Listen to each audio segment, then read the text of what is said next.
بسم الله الرحمن الرحيم. الحمد لله الذي هدانا لاتباع سيد المرسلين وأيدنا بالهداية إلى دعائم الدين ويسر لنا اقتفاء آثار السلف الصالحين حتى امتلأت قلوبنا بأنوار علم الشرع وقواطع الحق المبين،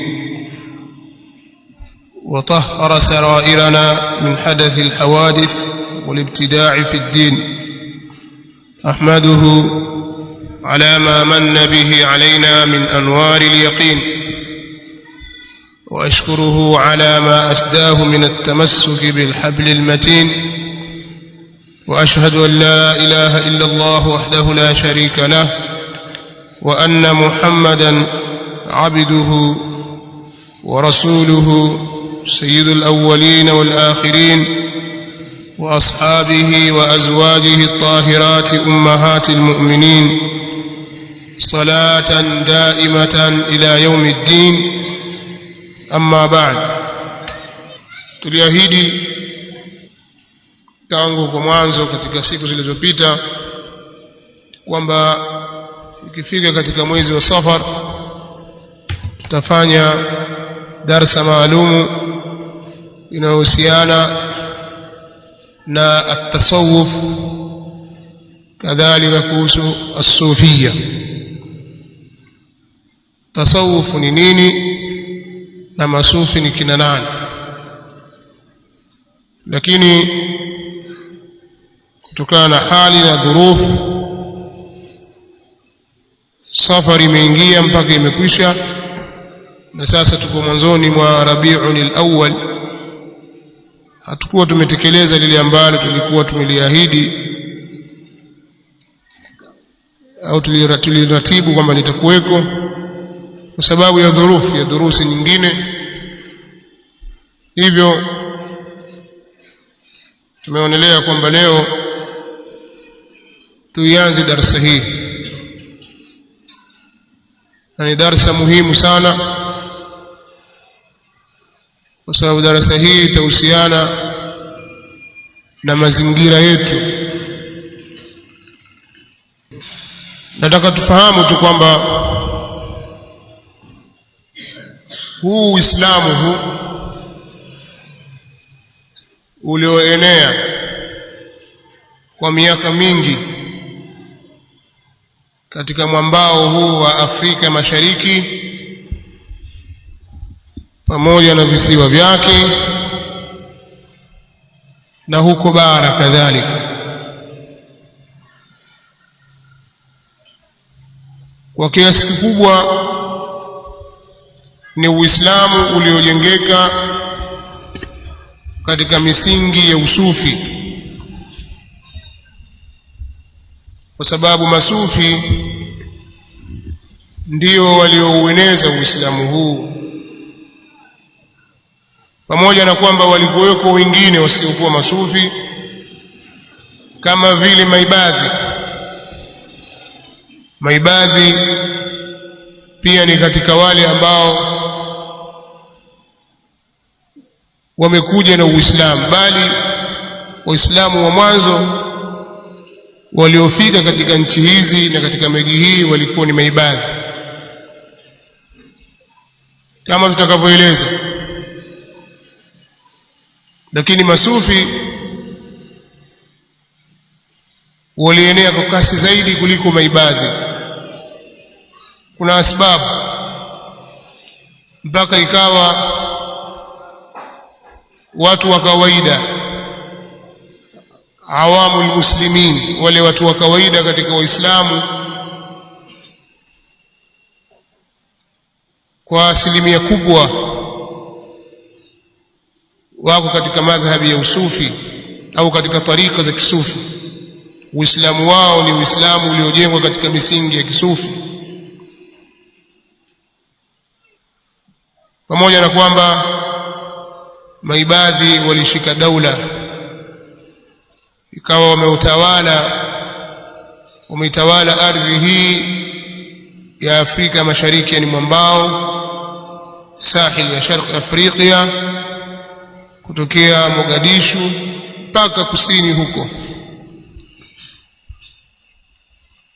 walitawala wao, na katika visiwa vya Unguja na Pemba, bali mpaka bara mpaka kufika Kongo na sehemu nyinginezo walitawala, na wakawa wana mamlaka, na wao watawala wao wakawa ndio wanawaweka makadhi na viongozi wa dini katika miji. Pamoja na hivyo, masufi walikuwa na nguvu zaidi. Tutakuja kuona sababu gani zimepelekea hilo. Leo katika miji yetu hii, kila Muislamu unayemuona asili yake, yani ukitoa maibadhi wachache, hasa watu wenye asili ya Kiomani na wale wanaojinasibisha na Uislamu katika mashia kama Ismailia, Agha Khan, Ismailia Bahra, Mabuhora na Shia Ithna Asharia, ambao ni wachache tena ni katika aljaliyat alhindiya, wengi ni Wahindi tena wa maeneo fulani, Wahindi waliotoka katika miji fulani huko bara Hindi. Ukitoa hao wachache ambao wanajinasibisha na Uislamu, mashia hao wachache, na ukiwatoa maibadhi ambao wana asili ya Kiomani, Waarabu wenye asili ya Kiomani, na pia si wote, muadhamu ya Uislamu kwa zaidi ya 95%. Hii si kwamba nilifanya utafiti tu wa kuangalia mmoja mmoja, bali kwa mtazamo tu wa dhahir, inaweza kufika hata 95% au zaidi ya 90%, tunaweza kusema hivyo. Utaona kwamba ni Waislamu walio katika mrengo wa kisufi, na wengi wao hufuata madhhabi ya Shafi'ia. Ikawa mtu madhhabi yake katika mambo ya ibada na muamalat anamfuata al-Imam Muhammad bin Idris al-Shafi'i, lakini namna ya utekelezaji wa ibada basi anakuwa yuko katika moja ya tarika za kisufi, imma tarika ya Qadiria au tarika ya Shadhilia au tarika ya Alawiya. Hizi ni tarika turuq za kisufi mashuhuri zilizotangaa katika miji hii. Kwa hiyo atakuwa moja katika tarika hizi, na itikadi yuko katika itikadi ya Kiashaira, kiasi ambacho mtu akisema kwamba huyu ni mshafii, basi maana yake ni sufi, na hali ya kuwa tutaona kwamba ni vitu viwili tofauti. Ushafii ni kitu mbali na usufi ni kitu mbali. Sasa kutokana na mazingira haya yaliyotuzunguka kwa yako hivyo, na si jambo la jana na juzi, ni jambo lina muda mrefu. Mababa zetu, mababu zetu, na wao waliotangulia na mababu zao wote, maadamu walikuwa katika Uislamu katika miji hii, kwa asilimia kubwa walikuwa katika tarika hizo, kwa maana kwamba Waislamu, asili ya Waislamu wa Afrika Mashariki ni masufi. Hiyo ndio kauli naweza kusema, mpaka pale mambo yalipotokea sasa mabadiliko, watu wakabadilika, na mabadiliko yalianza kidogo kidogo tena kwa maulama, mpaka ikafika hali hii tuliyokuwa nayo sasa. Kwa kiasi kikubwa sisi da'wa yetu tunailingania هذه الدعوة المباركة دعوة سلفية inakinzana na jamii tuliyokuwa nayo. Kuna mambo mengi ambayo mashekhe na waalimu waliokuwepo katika miji yetu pamoja na watu wale wa kawaida, awamul muslimin, mambo wanayoyafanya mengi katika wanayoyafanya tunaona ni mambo ya makosa ya kinyume na usawa, kiasi ambacho tunaingiana katika ukinzani katika mambo. Wao wasema hili yafaa, sisi tunasema hili halifai, hii sunna, hii bid'a, basi tunakinzana katika mambo kama haya, kiasi ambacho watu wanaona kwamba hawa wamekuja na mambo mapya. Kwa nini wamekuja na fikra hizi mpya? Kwa hiyo zimekuja fikra mpya katika jamii, watu wakazidhania kwamba ni mpya kweli, zimetungwa juzi na jana, kwa sababu yale walioyazoea kutoka kwa wazee na kutoka kwa mashekhe waliowakuta ni kinyume na haya yanayosemwa hivi sasa. Sasa katika kuwajenga watu ili wawe walinganizi wazuri katika jamii yao, ni lazima wajue historia ya watu wao, lazima wajue historia ya mahali walipo, kwa sababu unapokuwa wewe una lengo fulani, unataka kulifikisha lengo lile, una kitu unataka kukifikisha kwa watu, una madhumuni fulani, uwatoe watu kutoka katika sehemu moja kwenda sehemu ya pili. Ukishakuwa na malengo, basi lazima uwe na mkakati wa kuweza kuyafikia malengo haya, lakini hayo hayataweza kufanikiwa kama hutajua uende vipi na watu wale ambao wamekuzunguka wakoje, tatizo lao nini, maradhi yaliyowasibu ni yapi, chanzo chake ni nini, dawa yake ni ipi. Bila shaka ukifahamu hayo na ukafuata utaratibu, inabaki tu hidayah katika mikono ya Allah subhanahu wa ta'ala. Yeye ndiye anayemuongoza anayemtaka, yahdi man yasha. Allah subhanahu wa ta'ala anamuongoza anayemtaka, lakini inakuwa tayari dawa uliyoifanya imejengwa katika misingi madhubuti. Kama haikumnufaisha wa sasa, kama baba haikumfaa, itakuja kumfaa mtoto, kama mtoto haikumfaa, itakuja kumfaa mjukuu, kwa sababu ni kitu kimejengwa kwenye misingi. Kwa hiyo katika mambo muhimu sana ni mtu kuwa na khalfia, kawa ana maarifa ya pale anapolingania mujtama uliomzunguka. Na hasa utakuta wakati wa sasa kuna tahaddiat nyingi. Kisema tahaddiat na kusudia challenges, yani changamoto ambazo mtu zinamwelekea katika ulinganizi wake. Fikra zimekuwa nyingi, maoni yamekuwa ni mengi, rai ni nyingi, mitazamo ni mingi, shubahati zimekuwa ni nyingi. Wa hiya khattafatun, na shubha zinachota, zinamvuruga mtu mara moja akatoka katika usawa. Lakini kutambua, kuwa na elimu ya kuwajua watu na madhaifu yao na vyanzo vyao na dawa yao, ni jambo moja litakusaidia kwa kiasi kikubwa sana. Na mushkili ambao upo katika jamii yetu, hata hao masufi tunaowazungumzia, ambao tutaeleza ni kina nani masufi, wao wenyewe wengi wao hawajitambui wao ni kina nani, asili yao ni ipi na misingi yao ni ipi.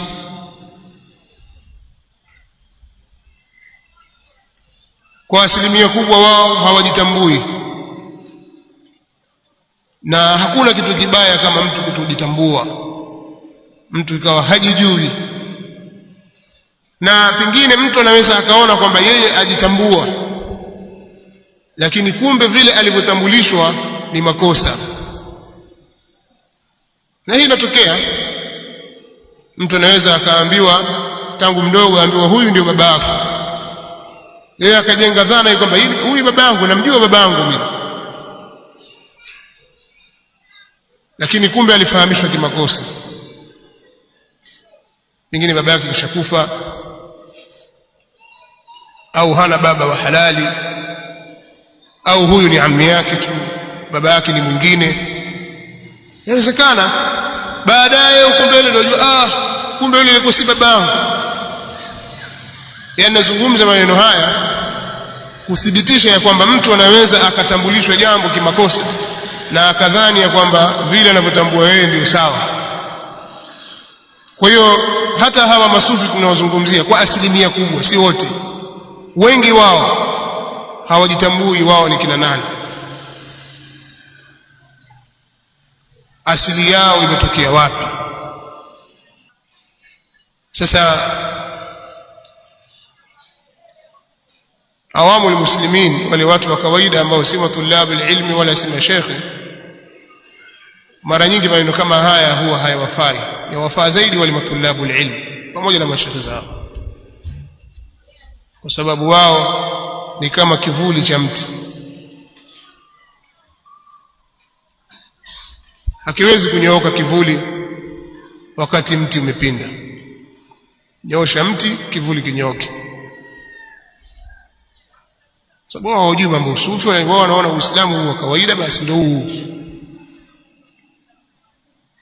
Sasa mtu leo ana miaka 60, 70 na miaka 80, tangu amekulia, yeye alipozaliwa alifikisha siku 40 akapigwa maulidi. Akikuwa una maulid mpaka amefika miaka 80.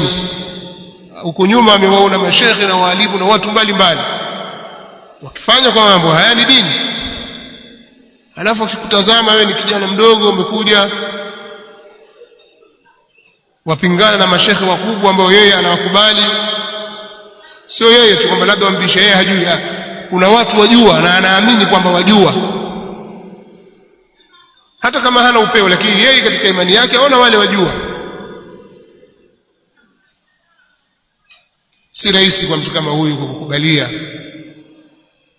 Inataka taufiki ya Allah subhanahu wa ta'ala. Sasa hawa ndio watu wengi, lakini risala hii ikielekezwa kwa watu wanaosoma wakajitambua, inaweza kuleta athari nzuri.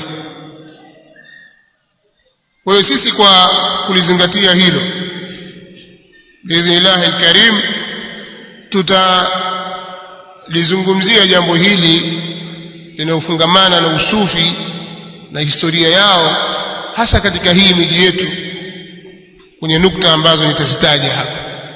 Pengine leo nikataja nukta tu, nukta ya kwanza, ya pili, ya tatu, mpaka wenzetu katika miji yao wana utamaduni au utaratibu wa kuandika, hasa kuandika kuhusu masufi na madhahibi nyinginezo. Pia wana utaratibu wa kusema. Nimekuja na risala hii ni inaitwa As-Sufiyya fi Hadramaut.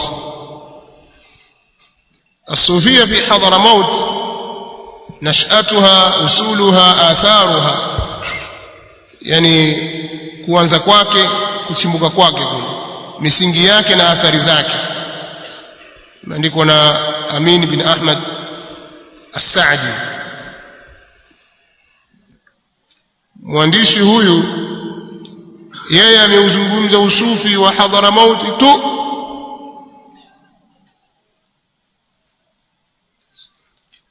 usufi ambao hata sisi unatuhusu na ulituathiri tena kwa kiasi kikubwa sana kuliko usufi mwingine. Na kwa kiasi kikubwa pia katika maudhui tutakayozungumzia, katika baadhi ya maeneo tutanukuu kutoka au nimenukuu kutoka kwenye kitabu hiki, na yeye kwa kiasi kikubwa pia amenukuu kutoka kwenye vitabu vyao masufi vinavyotegemewa, vinavyozungumzia historia na mambo mbalimbali. Miongoni mwa vitabu hivyo ni kitabu hiki. Hiki kitabu kinaitwa Ash-Shamil. Hiki kitabu kinaitwa Ash-Shamil fi tarikh Hadramaut wa makhalifiha. Hiki kitabu ni kitabu cha msufi ameandika, anauzungumzia historia ya Hadramaut. aliandika kitabu hiki anaitwa Sayyid Sharif Alawi ibn Tahir ibn Abdullah ibn Taha al-Haddad. الشريف علوي بن طاهر بن عبد الله بن طه الحداد ndiye mwenye kitabu hiki الشامل في تاريخ حضرموت ومخاليفها, na vitabu vingine ambavyo sikuja navyo hapa. Lakini pia kuna risala ndogo inaitwa Riyadh baina madhihi wa hadhiri. Hii risala hii imeandikwa hapa Afrika Mashariki, huko Lamu, na mwandishi wake bado yuko hai. Chapa ya kwanza imetoka mwaka 1989. Mwandishi wake ni Salih Muhammad Ali Badawi. Salih Muhammad Ali Badawi maarufu kwa jina la Ba Hassan, ni shekhe mmoja maarufu Lamu huko, na sasa yuko Mombasa kama sijakosea. Yeye anazungumzia historia ya kwao, nyumbani kwao kwenye kituo cha Riyadh pale Lamu. Kwa wale waliofika, pana msikiti wa Riyadh pale ambao uliasisiwa na babu wa baba yake huyu, au babu wa babu yake huyu. Naam, ni babu wa babu yake huyo. Anaitwa Salih ibn Muhammad ibn Ali ibn Ahmad Badawi ibn Habib Saleh Jamal al-Layth. Sasa huyo Habib Saleh Jamal al-Layth ndiye alianzisha huo msikiti wa Riyadh, naye akamzaa Said Ahmad al-Badawi. Said Ahmad Badawi akamzaa Said Ali al-Badawi, mtoto wake huyo Said Ali maarufu. Said Ali akamzaa Muhammad Ba Hassan. Muhammad Ba Hassan akamzaa huyu Saleh mwenye kitabu hiki. Sasa pia kuna mambo mengi yanayohusu baadhi ya maulama, hasa Walamu, tumenukuu kutoka kwenye kitabu hiki.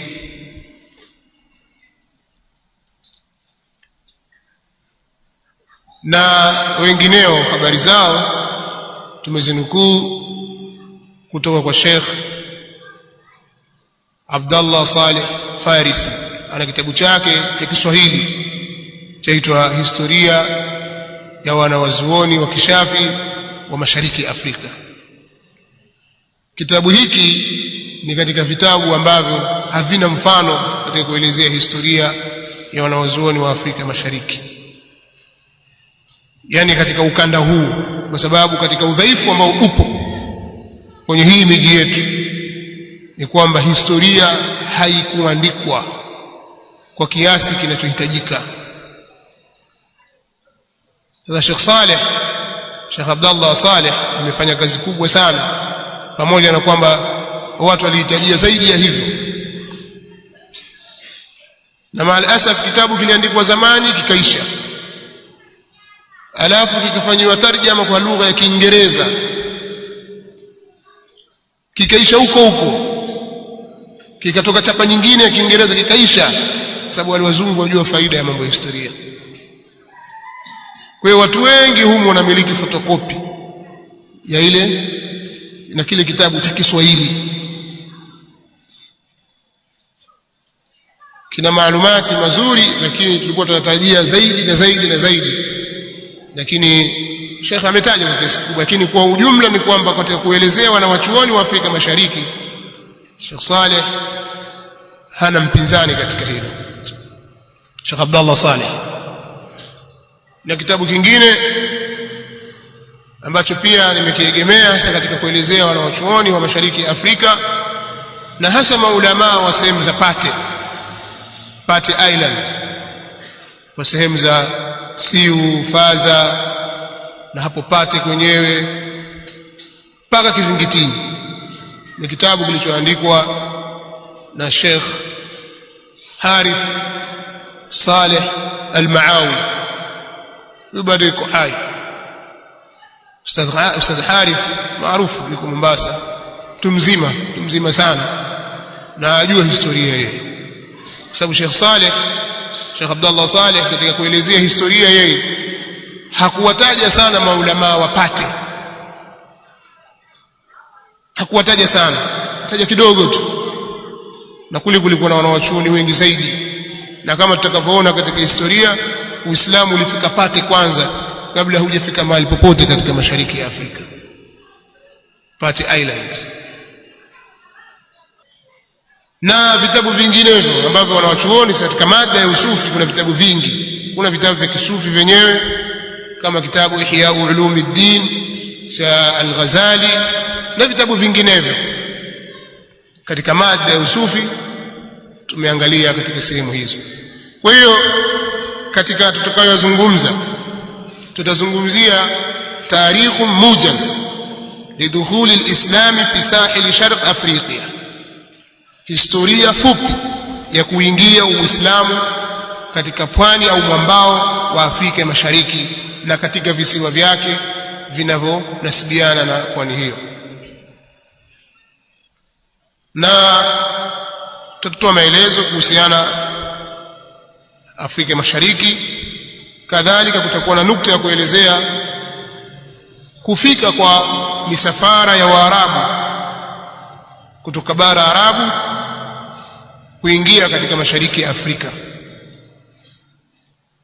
Pia tutaelezea mafungamano mazito yaliyokuwepo kati ya wakazi watu wa mashariki ya Afrika na Waarabu kwa ujumla, kisha mafungamano ya wakazi au wenyeji wa Bantu wa Afrika ya Mashariki na mafungamano yao na mahadharima, watu kutoka Hadramaut bil khusus.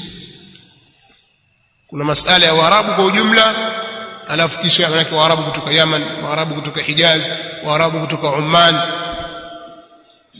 wote hao ni Waarabu. Lakini sasa kadhalika mafungamano yao na Waarabu wa Hadramaut tutaeleza hilo, lakini tumesema ni mujaz inakuwa. Kadhalika katika nukta hii tutaeleza mambo mawili: mafungamano ya kinasaba na ukwe yaliyokuwepo tangu hapo kale ya watu kutoka Hadramaut na kutoka katika miji ya Waarabu kama Yaman na Omani. Kadhalika mafungamano, jambo la pili ni mafungamano ya kielimu na kithakafa na dini, tamaduni zile, kwa sababu kulikuwa na mwingiliano mkubwa sana mpaka hii hali tunayoiona. Hii ni athari ya mlipuko wa mikutano miwili, ni vitu viwili vimekutana mpaka lipuka kitu kikatoka kitu cha tatu. Wabantu pamoja na Waarabu pamoja na Aljalia Alhindia, Wahindi kidogo, kwa sababu athari yao si kubwa sana, hasa katika upande wa dini. Kuna baadhi ya vitu vina athari kama kwenye kula na vinginevyo, lakini katika upande wa kidini na kusudia athari baina ya Waarabu na Wabantu kuingiliana, kuna vitu vilizalikana. Ndio tukaona hiki kitu kinachoitwa Uswahili. Uswahili huu ni athari ya vitu viwili vilivyokutana. Kwa hiyo hili pia tulizungumza kwa faida tu, lakini tuko mbali hapo na usufi. Lakini tukisoma hii alaka ya kielimu na thakafa, pia tutajua kwamba wanawachuoni waliotuletea Uislamu katika mashariki ya Afrika walisoma wapi na kina nani waliwaathiri. Na kwa sababu hiyo pia tutataja baadhi ya wanawachuoni mashuhuri wa Afrika Mashariki.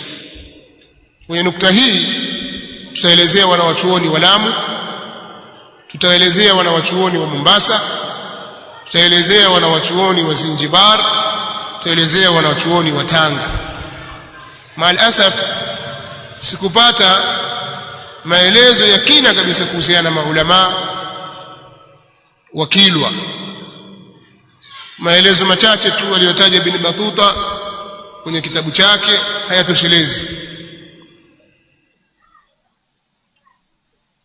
na wengi katika walioandika hao niliowataja hawakueleza kwa kina kuhusiana na maulama waliokuwepo Kilwa. sisemi kwamba hakuna, kwa kile ambacho nimekiona mimi, pengine inaweza kupatikana. Na haya nitakayotaja, hawa wanawachuoni nitakayowataja ni kuanzia karne ya 13 hijiria na ya 14 na hii ya 15, lakini sana itakuwa ya 13 na ya 14, yani mwaka 1200 na kitu, 1300 na kitu. Hii 1400 hii sitaizungumzia sana, au kama nitazungumza kidogo tu, kwa sababu wapo pia.